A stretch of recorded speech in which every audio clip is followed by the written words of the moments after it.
अस्सलाम वालेकुम दोस्तों, मैं हूं आपका होस्ट और आपका हमारे चैनल एके नॉलेज पर खुश आमदीद। इस अनोखी कहानी की शुरुआत उस वक्त हुई जब वेरान अटलांटिक ओशन के बीचों बीच एक ब्रिटिश मर्चेंट शिप गुजर रही थी।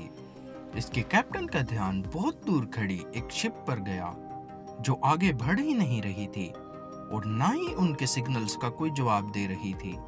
करीब जाने पर मालूम पड़ा कि ये शिप वेरान समंदर में अकेली सिर्फ लहरों के सहारे खड़ी थी। हैरत की बात तो ये थी कि शिप के अंदर क्रू का साजो सामान, खाना पीना और सारा कार्गो बिल्कुल सही सलामत था, लेकिन अगर नहीं था तो क्रू मौजूद नहीं था, जो बिना किसी निशानात के यहाँ से गायब हो चुका था।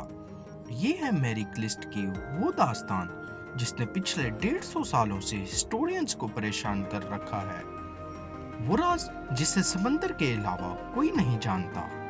नाजरीन, इस शिप को 1861 में कनाडा में तैयार किया गया और इस वक्त इसका नाम अमेज़न रखा गया था।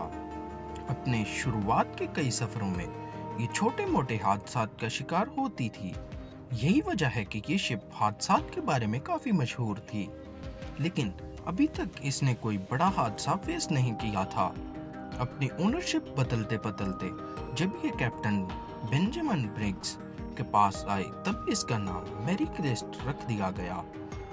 ये न्यूयॉर्क में 7 नवंबर 1872 का एक खुशगवार दिन था जब मैरी क्लिस्ट नामी ये शिप साहिल पर खड़ी थी और इस पर सामान लोड किया जा रहा था।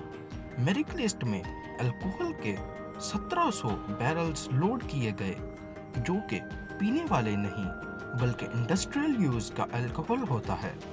ये सारे बैरल्स न्यूयॉर्क से इटली में ले जाने थे जो कि बजरिया अटलांटिक ओशन से ले जाने थे। इस शिप में टोटल 10 लोग सवार थे, जिसमें शिप के कैप्टन बेंजामिन ब्रिग्स, उनकी बीवी और उनकी 2 साल की बच्ची समेत 7 क्रू मेंबर्स भी मौजूद थे। सफर शुरू करने से पहले शिप में किसी किस्म का कोई मसला नहीं था और वो आसानी से बिना किसी रुकावट के सफर पर रवाना हो गई। सफर करीब 7500 किलोमीटर लंबा था और नॉर्मली इस दौर में इतना बड़ा सफर करने में कई दिन नहीं बल्कि कई हफ्ते गुजर जाते थे। याद रहे कि जीपीएस या एडवांस्ड कम्युनिकेशन डिवाइसेस भी नहीं हुआ करती थी जिससे कैप्टन के साथ राब्ता बनाया जा सके। मैरी क्लिस्ट को न्यूयॉर्क से निकले 3 हफ्ते गुजर चुके थे और मामूल के मुताबिक कई हफ्तों के बाद अब उसकी जियोना की पोर्ट पर आमद का इंतजार बढ़ता जा रहा था। लेकिन इतने वक्त के बाद भी मैरी क्लिस्ट का कोई अता पता नहीं था। यहाँ तक कि मैरी क्लिस्ट के बाद न्यूयॉर्क से निकली दूसरी शिप्स गियोना तक आसानी से पहुंच रही थी।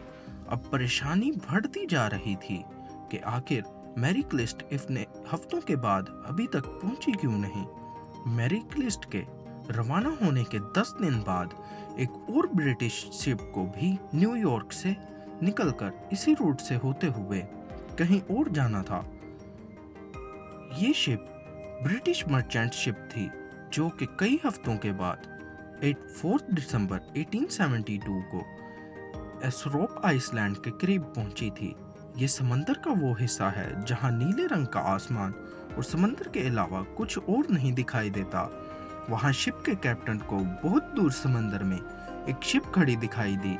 कैप्टन ने नोटिस किया कि वो शिप पानी पर आगे नहीं बढ़ रही बल्कि सिर्फ एक ही जगह पर खड़ी है।